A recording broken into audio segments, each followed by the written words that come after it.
ಗಣಿಗಾರಿಕೆಯ tipper ಲಾರಿಗಳ ಅಬ್ಬರಕ್ಕೆ ನಲುಗಿ ಹೋದ ಸಾರ್ವಜನಿಕರು tipper ಲಾರಿಗಳಿಂದ ಉಂಟಾಗುವ ಧೂಳಿನ ವಿರುದ್ಧ ಹತ್ತಾರು ಹಳ್ಳಿಯ ಸಾರ್ವಜನಿಕರು ಲಾರಿಗಳನ್ನು ತಡೆದು ಪ್ರತಿಭಟನೆ ನಡೆಸಿದರು. ತುಮಕೂರು ಜಿಲ್ಲೆಯ ಕೊರಟಗೆರೆ ತಾಲೂಕಿನ ಜಂಪೇನಹಳ್ಳಿ ಕ್ರಾಸ್ನ ಬಳಿ ಪ್ರತಿಭಟನೆ ನಡೆಸಿದ ಹತ್ತಾರು ಹಳ್ಳಿಗಳ ಗ್ರಾಮಸ್ಥರು ಟಿಪ್ಪರ್ ಲಾರಿಗಳ ಓಡಾಟದ ಧೂಳಿನಿಂದ ಬೆಳೆ ನಾಶ ಆಗ್ತಾ ಇದೆ, ಮನೆಯಲ್ಲಿ ಇರಲು ಆಗ್ತಾ ಇಲ್ಲ, ನೀರು ಊಟದ ಮೇಲೆಲ್ಲ ಧೂಳೆ ತುಂಬಿ ಅನಾರೋಗ್ಯ ಆಗ್ತಾ ಇದೆ, ಅಸ್ತಮದಂತಹ ಉಸಿರು ಹಿಡಿದುಕೊಳ್ಳುವಂತಹ ರೋಗಬಾಧೆ ಹೆಚ್ಚಾಗ್ತಾ ಇದೆ. ಹಲವು ಬಾರಿ ಮನವಿ ಸಲ್ಲಿಸಿದ್ರೂ ಯಾವುದೇ ಪ್ರಯೋಜನವಾಗಿಲ್ಲ ಎಂದು ಆಕ್ರೋಶ ವ್ಯಕ್ತಪಡಿಸಿದ್ದಾರೆ. ಈ ಭಾಗದ 5 ಕ್ರಷರ್ ಬಳಿಯ 6 ಹಳ್ಳಿಗಳ ಗ್ರಾಮಸ್ಥರು ಜಂಪೇನಹಳ್ಳಿ ಬಳಿ ಗಣಿಗಾರಿಕೆಗೆ ಬಳಸುವ ಟಿಪ್ಪರ್ ಲಾರಿಗಳನ್ನು ತಡೆದು 2 ಗಂಟೆಗೂ ಹೆಚ್ಚಿನ ಕಾಲ ರಸ್ತೆ ತಡೆ ನಡೆಸಿ ಪ್ರತಿಭಟನೆ ನಡೆಸಿದರು.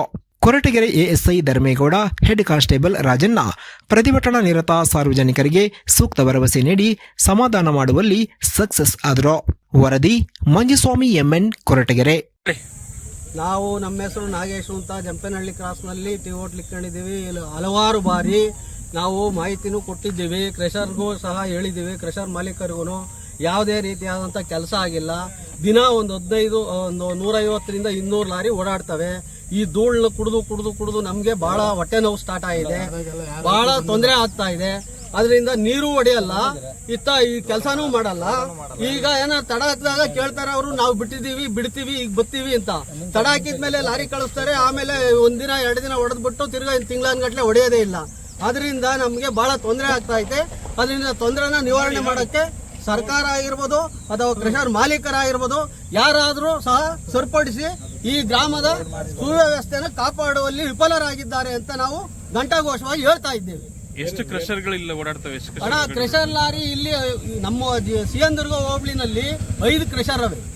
ಒಂದು 200-250 ಗಾಡಿ ಓಡಾಡ್ತವೆ. ಬೆಳಿಗ್ಗೆ ಎದ್ರೆ ಏನ್ ಮಾಡಿರು ಅಷ್ಟೇ, ಧೂಳು ಕುಡಿಬೇಕು ನಾವು ಸಾಯ್ಬೇಕು, ಧೂಳು ಕುಡಿಬೇಕು ನಾವು ಸಾಯ್ಬೇಕು, ಅಷ್ಟು ಬಿಟ್ರೆ ಯಾವುದೇ ರೀತಿಯಾದಂತ ಕಾರ್ಯಕ್ರಮ ಆಗಿಲ್ಲ. ರೋಡ್ ಪೂರ್ತಿ ಕಿತ್ತು ಎಲ್ಲ ವಲಸೆದ್ದು ಬಿಡ್ರಿ. ರೋಡ್ ಅದೇ ಹೇಳ್ತೇವೆ, ಹಾಕಿದೀವಿ, ಹಾಕ್ತಿವಿ, ಬಿಡ್ತೀವಿ ಅಂತ ಹೇಳ್ತಾವ್ರೆ. ಈ ನಮ್ಮ ಹೋಬ್ಳಿ ಕ್ರೆಷರ್ ದುಡ್ಡೇನ ಗೊತ್ತಾದ, ಈ ರೋಡ್ನ CC ರೋಡ್ ಮಾಡ್ಬೋದು ಭದ್ರವಾಗಿ. ಕ್ರೆಷರ್ ದುಡ್ಡು ಏನು ತೆರಿಗೆ ಕಟ್ತಾರೆ ಕ್ರೆಷರ್ನವರು, ಅದ್ರಾಗೆ ಸಹ CC ರಸ್ತೆ ಮಾಡ್ಬೋದು. ಒಂದೇ ಎಲ್ಲ ಬರೀ ಗುದ್ರಗುಂಡಿಗಳೇ ಇರೋದು. ಈಗ ನೀವೇನ್ ಆಗ್ಬೇಕು ಅಂತ ಕೇಳ್ತೀರಾ ಕ್ರೆಷರ್? ಈಗ ನಮ್ಗೆ ಧೂಳು ಅಡಗ್ಬೇಕು ಅಷ್ಟೇ, ಧೂಳು ಅಡಗ್ಬೇಕು. ಆಮೇಲೆ ರಸ್ತೆನೂ ಆಗ್ಬೇಕು. ರಸ್ತೆ ಫುಲ್ ಹಾಳಾಗೋಯೈತೆ. ರಸ್ತೆ ಆಗದಿದ್ರೆ ಸಾರ್ವಜನಿಕರು ಎಷ್ಟೋ ಜನ 2 ವೀಲರ್ನ ಬರ್ತಾರೆ, ಜಲ್ಲಿ ಸುರಿದು ಹೋಗ್ಬಿಡ್ತಾರೆ, ಎಲ್ಲ ಬಿದ್ದು ಹೋಗ್ತಾವ್ರೆ. ಅವರೆಲ್ಲ 4-5 ಜನ ಹಾಸ್ಪಿಟ್ಲ್ ಸೇರವ್ರೆ. ಇಲ್ಲಿ ನನ್ನ ಹೆಸರು ದಾದವ್ ಅಂತ. ಇಲ್ಲಿ ಕೈಮರ ಉಸ್ಮಾನ್ ಚಿಕನ್ ಸೆಂಟರ್ ಇಲ್ಲೇ ನಡೆಸ್ತಾ ಇದ್ದೀನಿ ಸುಮಾರು 4 ವರ್ಷದಿಂದ. ಈ ಕೈಮರದಲ್ಲಿ ಎಷ್ಟು ಮಟ್ಟಿಗೆ ಇದು ರೋಡಿಂದು ಅಧ್ವಾನ ಆಗಿದೆ ಅಂದರೆ, ಬರೀ ಒಂದು ಟಿಪ್ಪರ್ ಬಂದರೆ ಸಾಕು ಓಡಾಡೋಕ್ಕೂ ತುಂಬ ಹಿಂಸೆ ಆಗುತ್ತೆ. ಮತ್ತು ನಮ್ಮ ಅಂಗಡಿಯಲ್ಲೂ ಅಷ್ಟೇ, ಬೆಳಗ್ಗೆ ಅಂಗಡಿ ತೆಗೆದ್ರೆ ಸಾಕು ಬರೀ ಧೂಳು. ಮತ್ತು ನಮ್ಮದು ಕಬಾಬ್ ಅಂಗಡಿ ಇದೆ, ಕಬಾಬ್ ಜನ ಬರೋಕ್ಕೆ ಒಳಗಡೆ ಎದುರ್ತಾ ಇದ್ದಾರೆ, ಯಾಕಂದರೆ ತುಂಬಾ ಧೂಳಿದೆ. ಮತ್ತು ಒಳಗಡೆ ಬಂದು ಹೆಂಗೆ ತಿಂತಾರೆ ಜನ. ಮತ್ತು ಇನ್ನೊಂದೇನಂದರೆ, ಇದು ಈ ರೋಡ್ಗೆ ಬರೀ ನೀರು ಬಿಡಬೇಕು ಅಂತ ಅಷ್ಟೇ ಅಲ್ಲ, ರೋಡಿನ ಕೆಲಸ ನಡಿಬೇಕು. ಮೊದಲು ನೀರು ಬಿಡು 1 ತಿಂಗಳು ಬಿಡ್ತಾರೆ, 2 ತಿಂಗಳು ಬಿಡ್ತಾರೆ, ಆಮೇಲೆ ಮತ್ತೆ ಅದೇ ರಾಗ ಅದೇ ಪುರಾಣ ಆಗುತ್ತೆ. ಮೊದಲು ಇಲ್ಲಿ ರೋಡಿನ ಕೆಲಸ ನಡೀಬೇಕು. ಇವಾಗ ನಮ್ಮ ಕೊರಟಗೆರೆ ತಾಲೂಕು ಹಲವಾರು ಕಡೆಗೆ ಅವಾಗಲೇ ರೋಡಿನ ಕೆಲಸ ನಡೀತಾ ಇದೆ. ಇದೊಂದು ಪೆಂಡಿಂಗ್ ಇದೆ. ಯಾಕೆ ಪೆಂಡಿಂಗ್ ಇದೆ ಏನು ಅಂತ ನಮಗೆ ಯಾರು ಸಹ ಅಷ್ಟು ಮಟ್ಟಿಗೆ ಗೊತ್ತಾಗ್ತಿಲ್ಲ. ಮತ್ತೆ ಸುಮಾರು ಇವಾಗ ನಾವು ಬಂದಿನ 4 ವರ್ಷ ಆಗಿದೆ ಇಲ್ಲಿ. ನಾನು ಬರೋಕೆ ಮುಂಚೆ ಇನ್ನೂ ಎಷ್ಟು ವರ್ಷದಿಂದ ಇದೆ ಅಂತ ಇದಿಲ್ಲ. ಯಾಕಂದರೆ ಎಲ್ಲರಿಗೂ ಇವಾಗ ಸ್ವಲ್ಪ ಇದು ಬಂದಿದ್ದಕ್ಕೆ ಎಲ್ಲ ನಿಲ್ಲಿಸಿ, ಎಲ್ಲ ಟಿಪ್ಪರ್ಗೆಲ್ಲ ನಿಲ್ಲಿಸಿ ಸ್ವಲ್ಪ ಪ್ರತಿಭಟನೆ ಮಾಡ್ತಾ ಇದ್ದೀವಿ. ಇಂದು ಸ್ವಲ್ಪ ಇದು ಕೆಲಸ ನಡಿಬೇಕು ಅಂತ ನಾವು ಹೇಳ್ತೀವಿ. ಸೊ ಹಿಂಗೆ ಮುಂದುವರೆದ್ರೆ ಎಲ್ಲ ನಾವು ಒಂದು JCB ತರಿಸಿ ಎಲ್ಲ ಇಲ್ಲೆಲ್ಲ ಹಳ್ಳ ಥರ ಇದು ಮಾಡಿಬಿಟ್ಟು ಹಂಗೆ ಬ್ಲಾಕ್ ಮಾಡ್ತೀವಿ. ಗಾಡಿಗಳು ಓಡಾಡ್ದಂಗೆ ಒಂದು ಗಾಡಿನೂ ಓಡಾಡಬಾರ್ದು, ಆ ಥರ ಇದು ಮಾಡ್ತೀವಿ ನಾವು. ಯಾಕಂದರೆ ಇದೇ ಥರ ನೋಡ್ರೆ ಆಗಲ್ಲ. ಯಾಕಂದರೆ ಮಕ್ಳು ಇರ್ತವೆ, ಪ್ರತಿಯೊಂದು ಮನೆಗೆ ಇದ್ದಿರುತ್ತೆ, ಆಗಲ್ಲ. ಆಮೇಲೆ ಸಮಸ್ಯೆಗಳು ತುಂಬಾ ಇದೆ ಇಲ್ಲಿ. ಆಮೇಲೆ ಈ ಊರಲ್ಲಿ ನೆಟ್ಟಿಗೆ ಒಂದು ಚರಂಡಿ ಸಮೇತ ಇಲ್ಲ. ಇಲ್ಲಿ ಒಂದು ಚರಂಡಿ ಇಲ್ಲ, ಊರಿಗೆ ಆಮೇಲೆ ಈ ಊರಲ್ಲಿ ಒಂದು ಫಿಲ್ಟರ್ ನೀರಿನ ಇದು ಸಹ ಇಲ್ಲ. ಇಲ್ಲಿ ಅಂಗನವಾಡಿ ಇಲ್ಲ, ಏನೂ ಇಲ್ಲ ಈ ಊರಲ್ಲಿ. ಯಾಕೆ ಆ ಥರ? VSS ಮಾಜಿ ಅಧ್ಯಕ್ಷರು. ಇಲ್ಲಿ ಈ ಭಾಗದ ಜನತೆಗೆ ಈ ಕ್ರೆಷರ್ಗಳು ಲಾರಿ ಓಡಾಡೋದ್ರಿಂದ ಭಾರಿ ತೊಂದರೆ ಆಗಿದೆ. ಕಾರಣ ಏನಪ್ಪ ಅಂದರೆ, ಈ ಓಡಾಡೋ ಲಾರಿಗಳು ಮೇಲ್ಗಡೆ ಕವರ್ ಮಾಡ್ಕೊಂಡಿಲ್ಲ ಲಾರಿಗೆ. ಆ ಕವರ್ ಮಾಡ್ಕೊಂಡೇ ಇರೋದ್ರಿಂದ ಬರ್ತಕ್ಕಂಥ ಡಸ್ಟು ಜನಸಾಮಾನ್ಯರಿಗೆ ಓಡಾಡೋರಿಗೆ, 2 ವೀಲರಲ್ಲಿ ಹೋಗೋರಿಗೆ ಭಾರಿ ತೊಂದರೆಗಳಾಗ್ತವೆ. ಅದು ಒಂದು. ಆಮೇಲೆ ರಸ್ತೆಯಲ್ಲಿ ನೀರು ಹೊಡೆಯಲ್ಲ. ಮುಖ್ಯವಾದ ಕಾರಣ ಏನಪ್ಪ ಅಂದರೆ, ರಸ್ತೆಯಲ್ಲಿ ನೀರು ಹೊಡೆಯೋದ್ರಿಂದ ಈ ಹೆವಿಯಾದ ಕಣ್ಣೆ ಸಾಕೊಂಡು ಬರ್ತಾರೆ ಗಾಡಿಗಳು. ಸಿಕ್ಕಾಪಟ್ಟೆ ಧೂಳು ಎದ್ದೇಳುತ್ತೆ ರೋಡ್ ತುಂಬ. ಇಲ್ಲಿ ಅಕ್ಕಪಕ್ಕ ಈ ಏರಿಯಾದಲ್ಲಿ ನೋಡಿ ಸುಮಾರು ನೀವು ಯಾವುದೇ ಮನೆ ನೋಡಿ, ಆ ಮರ ನೋಡಿ, ಇಲ್ಲಿ ಯಾರೂ ವಾಸ ಮಾಡೋಕ್ಕಾಗಲ್ಲ ಅಂಥ ಪರಿಸ್ಥಿತಿ ನಿರ್ಮಾಣ ಆಗಿದೆ ಇಲ್ಲಿ. ಇದನ್ನೆಲ್ಲ ಕೇಳಿದ್ರೆ ಸರಿಯಾದ ಉತ್ತರ ಕೊಡುವಂಥವರು ಯಾರೂ ಹೊಣೆ ಹೊತ್ಕೊಂಡು ಇಲ್ಲಿ ಪ್ರೆಷರ್ ಬರೋದಿಲ್ಲ. ಈಗ ಯಾರೋ ಒಬ್ಬರು ಬಂದಿದ್ರು, ಅವರು ಸಹ ಏನೋ ನಮಗೆ ಸರಿಯಾದ ಕಾರಣ ಕೊಡದೆ ಮುಗಿಸ್ಕೊಂಡು ಹೋದ್ರವರು. ಏನೋ ನೀರು ಬಿಡಿಸ್ತೀವಿ ಅಂತ ಅಷ್ಟೇ ಮಾತ್ರ ಹೇಳಿದ್ರು. ಈ ಜನತೆ ಕಷ್ಟಕ್ಕೆ ಪರಿಹಾರ ಏನು ಹುಡುಕಬೇಕು ಅನ್ನೋದು ಅವ್ರ ಮನಸ್ಸಲ್ಲಿಲ್ಲ.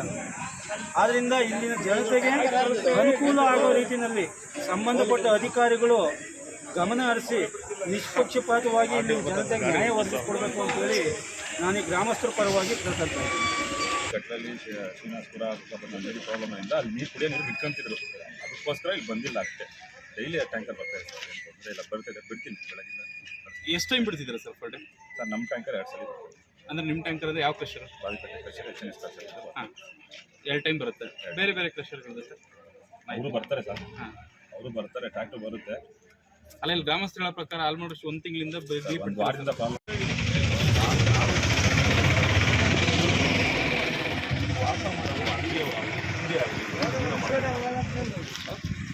ಕೊಡಿ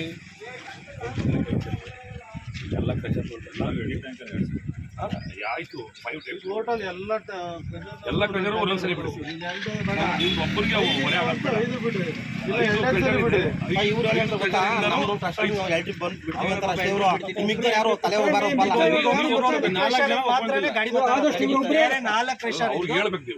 ಇವರೊಬ್ಬರೇ ಬಿಡ್ತಾ ಇರೋದು, ಯಾರು ಗೊತ್ತಾಯಿಲ್ಲ ಸರ್. ಅದಕ್ಕೆ ನಿಮಗೆ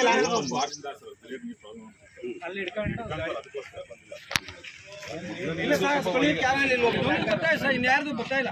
ಅದು ಇದು 3 ದಿನ ಇದು ಗೊತ್ತಿಲ್ಲ. ಪಬ್ಲಿಕ್ಸ್ ಬೇರೆ ಟೈಮ್ ಟರ್ನ್ ಆಗೋದು ಬೇಡ, ತೊಂದರೆ ಆಗಿ ಕುಚ್ಕೊಂಡು ಕಳಿಸ್ತೀನಿ. ಎಲ್ಲರಿಗೂ ತೊಂದರೆ ಆಗ್ತದೆ. ಈಗ ನೀರು ಕಂಪ್ಲೀಟ್ ಕೊಡಿಸ್ಬೇಕು. ಎಷ್ಟು ಟೈಮು? 11:45 ಮತ್ತು 1-2 ಗಂಟೆ ಬೇರೆ ಪ್ರೆಷರ್ ಬೆಳಿಗ್ಗೆ 7 ಗಂಟೆಗೆ ವಾಸ ಬಂದಿಲ್ಲ. ಮೀಟಿಂಗ್ ಮಾಡ್ಬಿಟ್ಟು ಅವ್ರು ಹೇಳಿ 5 ಕ್ರಷರ್ನವರು 5